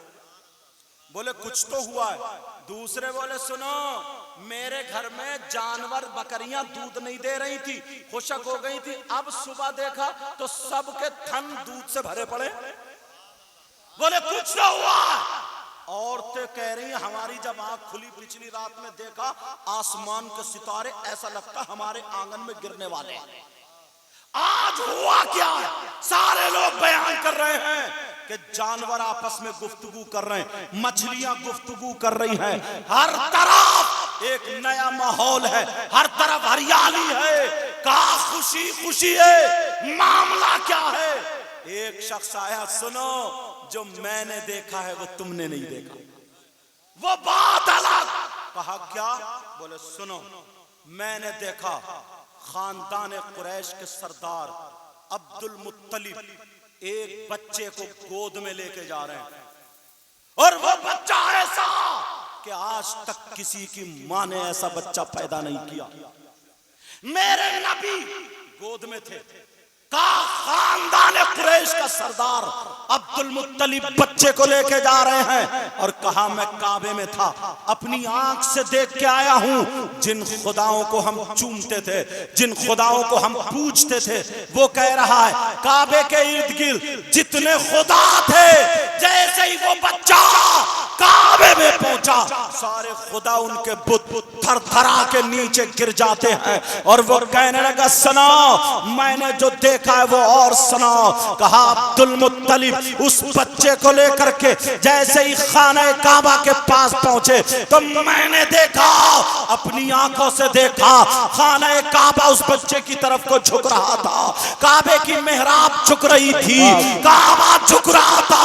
और कहा अभी तक यही तक नहीं, और सुनो, मैंने जो देखा और कानों ने सुना है वो ये बात है, अब्दुल मुत्तलिब जब उस बच्चे को लेकर के पहुंचे तो खाने काबा के अंदर जब कदम रखा तो वो खाने काबा झूम झूम के कह रहा था, अरे ये नबियों का सरदार है, ये मुख्तार नबी है, ये वो नबी है जो काबे को बुतों से पाक कराने वाला है, ये वो नबी है जो भूखों को खाना खिलाने वाला है, ये वो नबी है जो डूबतों को तैराने वाला है, ये वो नबी है जो नंगों को कपड़ा पहनाने वाला है, ये वो नबी है जो बेवाओं को सीने से लगाने वाला, ये वो नबी है जिसके सदक़े में कायनात का जर्रा जर्रा बना, जमीन बनी, आसमान बना, कायनात बनी, जिसकी तर्जमानी बरेली के इमाम यूं करते हैं, जमीन और समा तुम्हारे लिए,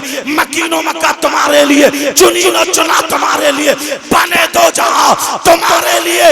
अरे ये बच्चा वो है, ये बच्चा वो है जो नबियों का सरदार है, जो सय्याए लामका है, खातिमे पैगंबरा है, रहबरे इंसोजा है, मोनी से गरीबा है, नदी में खस्ता जा है, आबरूए जमीन और जमा है, फख्रे रसूला है, आफताबे नबुव्वत है, माताबे रिसालत है। ये वो बच्चा है जो काबा नहीं बल्कि काबे का काबा है, जिसकी तर्जमानी बरेली के इमाम यूं करते हैं, हाजियों आओ शहंशाह का रोजा देखो, काबा तो देख चुके, काबे का काबा। नारे तकबीर, नारे रिसालत, नारे गौसियत, मसलके आला हज़रत, जश्न ईद मिलादुल नबी, सरकार की आमद, फैज़ाने हाबिशा जमारुल्लाह, जिंदाबाद जिंदाबाद। अल्लाह ताला जज़ाए खैर अता फरमाए। अब जरा सुनो यार, उसने कहा मैं अपनी आंख से, लोग टूट पड़े, अरे चलो उस बच्चे को देखें। अरे मक्के में काबे में लोग भाग पड़े। अरे कोई कह रहा मेरे बीमार बच्चे ठीक हो गए, कोई कह रहा मेरे बीमार जानवर ठीक हो गए, कोई कह रहा मेरे यहाँ फल रसीले हो गए, कोई कह रहा सूखे हुए दरख्त पत्ते हो गए। सब बोले अरे काबे में जाके देखो क्या हुआ, जाके देखो। सारे लोग भाग पड़े, दौड़ पड़े। अब जब पहुंचे तो देखा मेरे आका अपने दादा की गोद में। अल्लाह, अभी एक ही दिन के हुए, नबी अपने दादा की गोद में। सारे लोग कहने लगे अब्दुल मुत्तलिब जरा इस बच्चे को नहीं दिखाओगे जिसके लिए काबा झुक गया? आला हजरत क्या बोले? जिसके सजदे को मेहरा बेकाबा झुकी, सुभान अल्लाह बोलो। जिनके सजदे को मेहरा बेकाबा झुकी, उन भवों की लताफत पे लाखों सलाम। जिनके सजदे को मेहराब काबा झुकी, उन भवों की लताफत पे लाखों सलाम। वो ज़बां जिसको सब कुल की कुंजी कहे, उसकी नाफिज हुकूमत पे लाखों सलाम। सुभान अल्लाह, सुभान अल्लाह। अब सारे लोग कहने लगे जरा इस बच्चे को दिखा दो। अल्लाह ताला सेहत अता फरमाए, उम्र में बरकत अता फरमाए। ऐ अल्लाह, अगर इस गांव में कोई बीमार हो मेरे मौला, नबी की पैदाइश के सदक़े में उनको शिफा दे। कोई बगैर औलाद है तो औलाद दे दे। किसी का कारोबार अच्छा नहीं चलता है, अल्लाह उनके कारोबार को अच्छा कर। मेरे मौला परवरदिगार, जिसको जो बीमारी है, जो परेशानी है, जो तकलीफ है, तू बखूब जानता है। ऐ अल्लाह, पंजतन पाक का वास्ता, महबूब की पैदाइश के सदक़े में अल्लाह उनकी हर दुआ को, इनकी हर दुआ को अपनी बारगाह में कबूल मंजूर फरमा। हाँ, अब इख्तिताम की तरफ आ रहा है। अब जरा सुनो, असल में वो सोच रहे होगे ना ये क्या बातें कर रहे हैं, वो भी बता दूं, पता चलना चाहिए। अपने हुजूर सैयद शाहिद अली मियां साहब सब जानते हैं, रामपुर के काजी, उनके शहजादे आलिम नबील फाजिल जलील हजरत अल्लामा मौलाना मुफ्ती सैयद फैजान मियां साहब, उनके भी आने का था, मगर कहीं और भी उनको। और अब एक अनार 100 बीमार वाला मामला हो गया। हजरत इतनी मसरूफियत, आप ये जलसा करा दो तो आप ही देख लो, इन कमेटी वालों की टांगे सुकून से नहीं रही होंगी, कभी इधर कभी इधर। वो तो बैठ के सुन रहे हैं, मगर किसी किसी की तो इन्हें सुनने ही नहीं मिलती। अब उनको इतनी मसरूफियत है, इतना काम है, इतना काम है। अभी भी जब मैं दोपहर में गया था, क्योंकि मैं कई जगह रात तकरीर करके 2 जगह आया था, तो मैं भी वहीं चला गया था सोने के लिए। तो मैंने देखा, मैं तो मगरिब की नमाज पढ़ने के बाद चला गया, लेकिन उनके मुरादाबाद के मेहमान आए हुए बैठे। अब मामला ऐसा था कि कोई लड़की लड़के का मैटर था। अब क्या होगा आगे के मामला तो नहीं पता, मतलब ऐसा मामला कि वो भी निपटाना जरूरी था, वो भी सुनना जरूरी था। दोपहर में हम जाकर के सो गए, लेकिन वो नहीं सो पाए। एक केस कर दिया, खानदान वाले थे, आपस में घर वाले थे, केस कर दिया। अब अगर केस नहीं कर रहे हैं, अगर निपटाने रहे तो 1.5-2 लाख रुपए का खर्चा। तो दोनों खानदान वालों को बुलाया, वो आ गए, वो निपटाया, तो मुसलमानों का बचा। तो ऐसे मामला है। तो बात तो हुई थी इन लड़कों की, बल्कि इमाम साहब क़िबला तो खुद गए थे, है नहीं, दावत पेश करने गए थे, मगर मसरूफियत की बिना पर शायद उनका फोन अभी नहीं उठ पा रहा है। हाँ, तो इस वजह से ये बातचीत कर रहे हैं कि आप लोग सोचो पता नहीं क्या बात चल रही है। हाँ, तो मुझे लगता है मसरूफियत की बिना पर, अगर नहीं भी है कोई बात नहीं है। उनके वालिद मोहतरम की रूहानी यहाँ पर अल्हम्दुलिल्लाह फैजान उनका जारी हो सारी, फैजान उनका क्या बोलो जारी हो सारी। और हमारा जलसा अब तक का कामयाब अल्हम्दुलिल्लाह, अल्हम्दुलिल्लाह। और मुझे लगता है 2 तो बज ही गए होंगे। अच्छा, 2 बजने वाले हैं, 2 तो बज ही जाएंगे इंशाल्लाह। अच्छा, नौशाही है या गए? अच्छा, चले गए। और मोहम्मद तौसीफ साहब क़िबला वो भी बहुत अच्छा बोलते हैं, लेकिन शुरू में तकरीर करके चले गए। और जलसे का मतलब ये होता, प्रोग्राम का मतलब ये होता ना, हमारे गांव में बहारें आ जाए, हमारे गांव में बहारें आ जाए, जिधर से निकलो। जब आका तशरीफ लाए थे ना आका, अब उन लोगों में चर्चा चल रहा था, यार आज हुआ क्या कुछ तो। अब सारे लोग खाने काबा में पहुंचकर कहने लगे, अब खानदान कुरैश के सरदार जरा बच्चों को दिखा दो। अब दादा खुशी के मारे कह रहा, मालूम है ये मेरे बेटे अब्दुल्ला का बेटा है। कहा वही तो हमने देखा है। कहा ये मेरे बेटे अब्दुल्ला का बेटा है। जब इतना कहा, अच्छा दिखा तो दो, कहा आ जाओ इधर को। अब जब देखा ना तो मेरे नबी के दादा ऐसे उठाते जा रहे हैं, ऐसे उठाते। और जब देखा नबी का नूरानी चेहरा, अल्लाह ये तो सुरमा लगाया है, ये तो खतना शुदा है। सारे लोग एक जबान होकर के बोले, अपने नहीं गैर बोले। आज का मौलवी अपना होकर के उल्टा पुल्टा बोलता। जी जी। सारे लोग जो बुतों को पूछते थे वो बोले, कहते थे, बोले अब्दुल मुत्तलिब कुरैश के सरदार, ऐसा बच्चा तो आज तक किसी माँ ने पैदा नहीं किया, किसी आंख ने देखा नहीं। जी जी। और उनकी जोड़ो हजरत जिब्रील कहते हैं, क़ल्लबतुल अर्द मशारिक़ा व मग़ारिबा,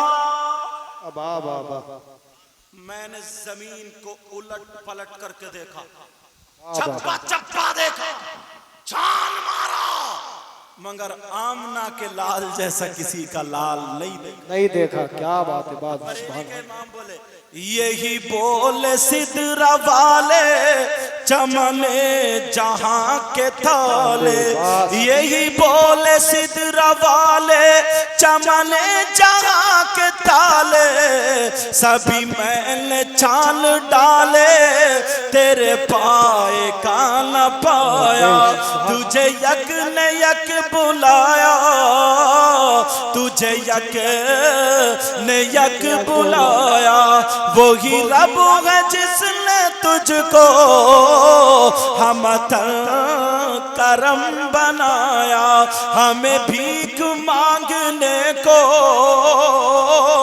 तेरा आस्ता बताया, वही रब है जिसने तुझको हमत करम बनाया, हमें भीख मांगने को तेरा आस्ता बताया। सुभान अल्लाह, सुभान अल्लाह। माशाअल्लाह तुम्हारा मैक बढ़िया, अच्छा मैक बढ़िया बोल रहा। कहाँ ओहो तबीर अच्छा बोल रहा है, शाबाश का मैक। अच्छा किसी मौलाना में ये आदत भी होती है कि ऐसा करो वैसा करो, यूं करो तू करो। बहरहाल लेकिन अच्छा बोल, जो बात हक है वो। आप खुद देखो आवाज तुम्हें कैसी लग रही। जब हमारे ही गला, भाई हम भी मशीन थोड़ी, दिनों रात बोलते मगर बोलने वाले को पता चल जाता कि हाँ गले पे लोड नहीं ले रहा, तो हजरत अच्छा बोला है नहीं, अच्छा बोला। और ये लाइटिंग कहाँ की है? अच्छा, और आप कहाँ के? सारी चीजें शाबाश की हैं, समझे। इनकी जेब में नोट भी मुझे लगता है शाबाश के ही होंगे। चलो ये मेरे स्टाफ के, इसलिए मैं हंस लिया इनसे। वही रब है जिसने तुझको हमतन करम बनाया, हमें भीख मांगने को तेरा आस्ता बताया। कहने लगे अब्दुल मुत्तलिब तुम्हारे पोते का जवाब नहीं। अब सुनो वो बात जो आपने कम सुनी होगी। मेरे नबी के दादा घर ले आए, हजरत आमना के पास नबी है, सारी औरतें घर में सभी औरतें भर गई घर में। कहने लगी चल एक बच्चा आया, कुरैश सरदार कुरैश जो है ना, उनका पोता हुआ है। बच्चे पैदा होते हैं तो उनकी दुनिया पे खतना होती है, वो तो खतना शुदा पैदा हुआ। बच्चे होते हैं दुनिया पे आते सुरमा लगाया जाता है, तो वो तो सुरमा लगाए पैदा हुए, खुशबूदार पैदा हुए, बरकत वाले। चलो सारी औरतें गई। अब सुनो जो मैं बताना चाह रहा हूं। मक्के से एक पहाड़ी, दो पहाड़ी, 3, 4, 5, 6, 7, 12 पहाड़ियों के बाद एक गांव आता है। 12 पहाड़ियों के बाद एक गांव आता है। उस गांव में कबीले बनु साद के लोग रहते थे। उसमें हजरत भूखमरी फैल गई, कहत साली। अब लोगों को जिंदगी बचाना कोई काम है नहीं, पहाड़ी है, अनाज हो नहीं रहा, क्या खाएंगे, कहां जाएंगे, कैसे आएगा। औरतें एक एक टुकड़ा खा लें, कभी भूखी रहे, कभी कुछ कभी कुछ। अब सब सोचने लगे करा क्या जाए, कहां जाए निकल के, कोई काम नहीं, पैसा है नहीं, क्या करे, परेशान है, अनाज खत्म हो गया, पैदा हो नहीं रहा। तो 10 औरतें वहां की इकट्ठी हुई। कितनी औरतें बोलो? 10 हुई। किस बात पे? कि चलो हम लोग मक्के चलते, 7 पहाड़ी पार करना पड़ेगा, वो 12 पहाड़ी पार करने के बाद मक्का आएगा। चलो हम लोग मक्का चल रहे हैं, और मक्के में जो बच्चे इस साल पैदा हुए हैं उन बच्चों को लाएंगे, हम उन्हें दूध पिलाएंगे, पालेंगे, हमें जो तनख्वाह जो उजरत मिलेगी उससे हम अपना घर चलाएंगे। उन 10 औरतों में हलीमा सादिया भी है। उन 10 और हलीमा सादिया की जब तारीख पढ़ी, आंसू निकल गए यार। हम अभी तक यही बयान कर दो हजरत, 3 दिन पहले से हलीमा सादिया इतनी टूट चुकी थी, कभी एक रोटी खा ली, कभी आधा टुकड़ा खा लिया, मतलब बहुत परेशान थी। बात तो कर ली कि चलो हाँ हम भी चलेंगे, लेकिन आते टाइम हलीमा ने मना कर दिया, कहा मैं नहीं जा पाऊंगी, मेरे अंदर ताकत नहीं है, हिम्मत नहीं है। 7 पहाड़ी पार करना, वो 12 पहाड़ी पार करना, और मेरी ऊँटनी कमजोर हो गई, इसे खाने मिलने रहा, ये तो वहां तक मर जाएगी, मैं नहीं जाऊंगी। औरतें बोली हलीमा चलो ना, चलो ना, चलो ना, सब खींच खांच के ले आई। मगर क्या पता तब हलीमा की किस्मत बदलने वाली है। सारी औरतें, कोई भूखी कोई प्यासी, 10 औरतें, उनमें हलीमा भी, और सब कह रही है मैं तो जो मालदार बच्चा का दुआ कर रही, जो मालदार बच्चा हो वो मुझे मिल जाए, वो मुझे। हलीमा की ऊँटनी बैठ गई। औरतें कैसे, हलीमा चल तू आ जाइए, हम चल रहे हैं, कब तक इंतजार करें। थोड़ी देर बैठी, आराम किया, हलीमा ने फिर उठाया, फिर चल पड़ी, फिर बैठी, फिर चली, 7 मरतबा मक्के तक बैठी और उठी। बड़ी मुश्किल से मक्के पहुंची। हलीमा आई तो सारे बच्चे फिक्स हो गए थे, मालदारों के बच्चे। अब हलीमा की आंखों में आंसू थे, कोई बच्चा नहीं बचा। हलीमा गलियों में घूम रही है, मेरे बच्चों का क्या होगा, मेरी ऊँटनी भी मक्के तक, घर तक पहुंचे ना पहुंचे, घर पे भी रोटी नहीं है खाने, या भीख मांगूंगी या क्या करूंगी, भीख भी नहीं दी जाएगी। हलीमा की आंखों में आंसू। एक खातून ने पूछा हलीमा कुछ मिला? कहा कुछ नहीं मिला, अब तो यहाँ ठोकरे खाना। कहा हलीमा चलो, चलोगी वापस? कहा क्या करूंगी जाके, मेरी ऊँटनी मर जाएगी, पहुंच नहीं पाएगी, 2 दिन से मैंने भी कुछ नहीं खाया। हलीमा मायूस है। अल्लाह, तारीख सुनी, कसम से आंखों में आंसू आ गए जब पड़ी तो। हजरत हलीमा जब उधर को गई, एक खातून बोली हलीमा एक बच्चा रह गया, मगर उस बच्चों को देखा नहीं है, सुना बहुत है उसके बारे में। वो बच्चा ऐसा है कि खतना शुदा पैदा हुआ, सुरमा लगा लगा, नूरानी बच्चा, मगर हलीमा मिलेगा कुछ नहीं। और हमें तुम्हें क्या लेना, कुछ ना कुछ मिले। तुम लोग दूर काम करने जाते हो इसीलिए तो 4 पैसे मिले। कहा हलीमा मिलेगा कुछ नहीं, वो यतीम है, उसके बाप नहीं है, और क्या पता था कि यतीमों का पालने वाला ही है। कहा हलीमा उसके बाप नहीं है, मिलेगा कुछ नहीं। हलीमा बोले चलो कुछ ना कुछ तो मिलेगा, खाली जा रही तो उसी बच्चे को ले जाओ। हलीमा जब गई, आंखों में आंसू थे। मेरे नबी की माँ हजरत आमना ने बिठाला, पानी पिलाया, कहा क्या नाम है? हलीमा। कौन से खानदान से? बनु साद, तभी तो सादिया बोलते, हलीमा सादिया। कहा अच्छा खातून खाना खाया? नहीं बहन, 2 दिन से खाना नहीं खाया। मेरे नबी की माँ ने खाना खिलाया। अल्लाह, जिसने मेरे नबी के घर के टुकड़े खाए। हलीमा कह रही है मुझे थोड़ी सी जान पड़ जाती, थोड़ी सी जान आ गई। मैंने तो मेरे नबी की माँ आमना बोली हलीमा तुम मेरे बच्चे को पालोगी ना, तुम्हें कुछ मिलेगा नहीं, दौलत नहीं मिलेगी, रुपया नहीं मिलेगा, मेरे बच्चे को तकलीफ तो उन्हें नहीं दोगी। कहा खातून मुझे एक मर्तबा दिखा तो मैं देख तो लूं। अल्लाह, जब मेरे नबी का चेहरा खोला गया, मेरे नबी ने मुस्कुरा करके हलीमा को तरफ को देखा। हलीमा अल्लाह की कसम खा के कहती है ऐसा लगता मेरे अंदर किसी ने ताकत भर दी हो, ऐसा लगता सारी एनर्जी आ गई, सारी भूख खत्म है। मेरी ऊँटनी जो बैठी उठ नहीं रही थी वो खड़ी होकर के नबी के दरवाजे पे आ गई। वो ऊँटनी जिसमें जान नहीं थी, वो आकर के खड़ी हो गई। हलीमा कहने लगी, खातून आमना, अब तो कुछ बचे ना बचे, मेरी जान इस बच्चे पे कुर्बान, अब तो मुझे यही बच्चा चाहिए। जब देखा आमना मैं गोद में ले लूं, कहा ले लो। जब गोद में लिया, हलीमा कहती है मेरे कलेजे को ठंडक पहुंच जाए, मुझे लगता ही नहीं मैं इतने दिनों से भूखी थी। अल्लाह सुनो, कहा खातून अगर इजाजत हो तो मैं अपना लूंगा, अपना लो। कहा दूध पिला दूंगा, पिला दो। हलीमा बोली पहले तो मैं खा नहीं रही थी, पी नहीं रही थी, कमजोर थी, मुझे पता नहीं, ऐसा लगता था दूध भी आएगा या नहीं आएगा, और अब तो मेरा मन चाह रहा था मैं दूध पिला दूं। इतनी ताकत जिस्म में। हजरत हलीमा बोली मैंने कपड़ा ढका, जो अंदाज होता दूध पिलाने का, और जब आका को दूध देना शुरू किया तो मेरे आका ने बाईं जानिब का दूध नहीं पकड़ा, दाहिनी जानिब का दूध पिया। मेरे नबी ने दाहिनी जानिब का दूध पिया। जैसे ही दाहिनी जानिब का दूध पिया, हजरत हलीमा बोलती है मुझे इतना सुकून मिला। फिर मैंने बाईं जानिब का दूध दिया, मेरे नबी ने वो दूध नहीं पिया। हलीमा को बोली मैं डर गई, मैं समझी पता नहीं क्या बात है, क्या तकलीफ है। अल्लाह अल्लाह फरमाती है, फिर मैंने दाहिनी जानिब का दूध पिलाया। हलीमा फरमाती है नबी ने फिर पी लिया, लेकिन बाईं जानिब का नहीं पिया।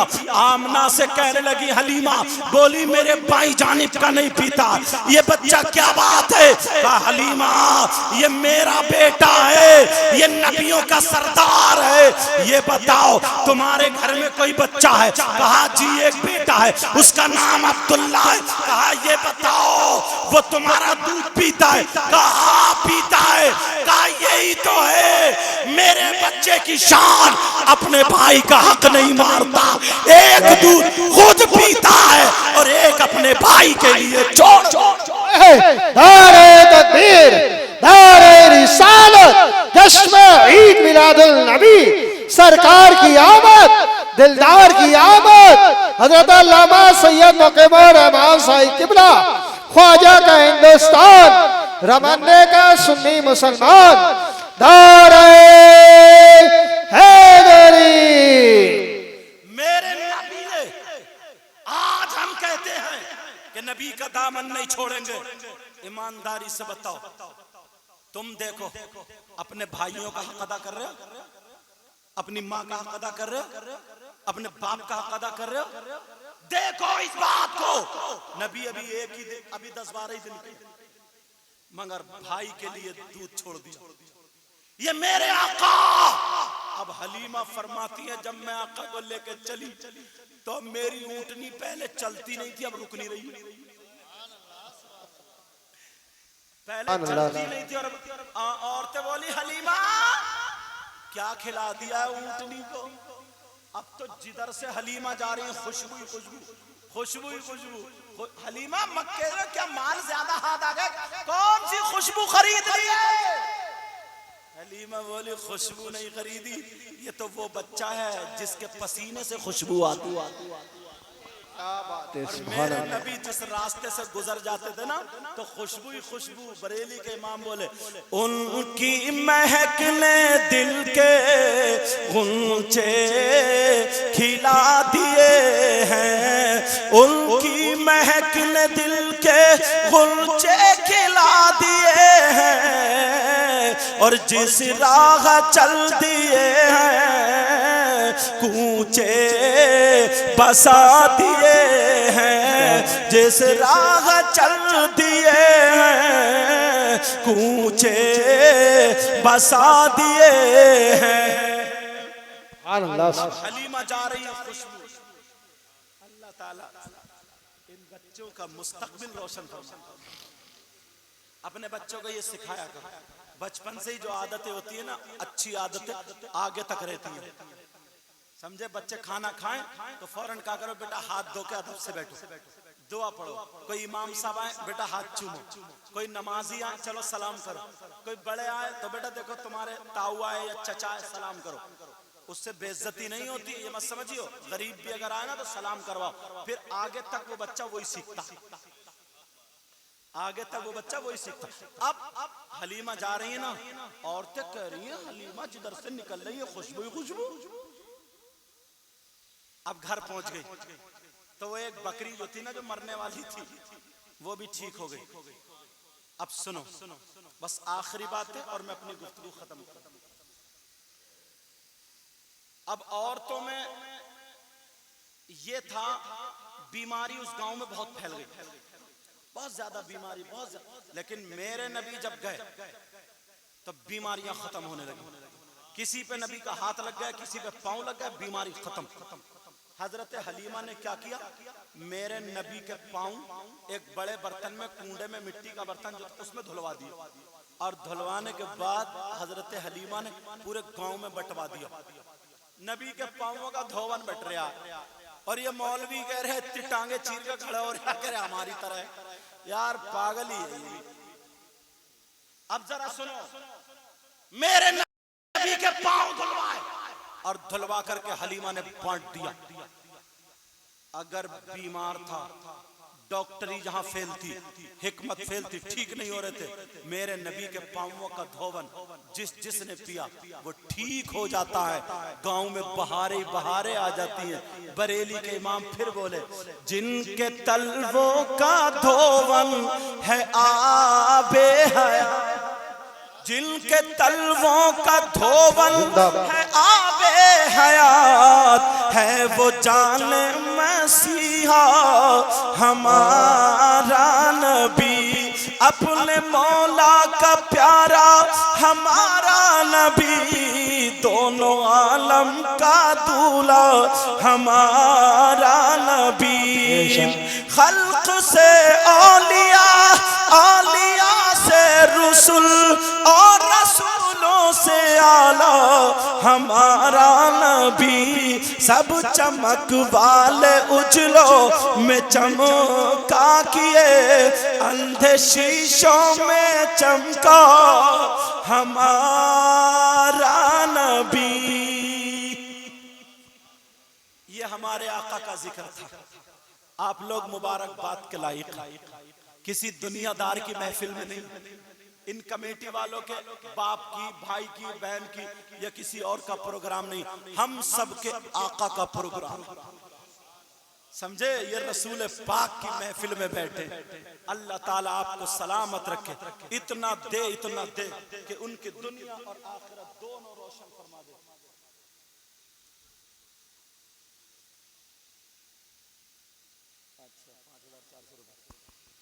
माशाअल्लाह, हर साल ये लड़के ना कुछ ना कुछ करते हैं। इमाम साहब तैयार हो जाओ तुम, अब बैंक में खाता खुलवाना ही पड़ेगा लग रहा है मुझे इमाम साहब। हाँ माशाअल्लाह।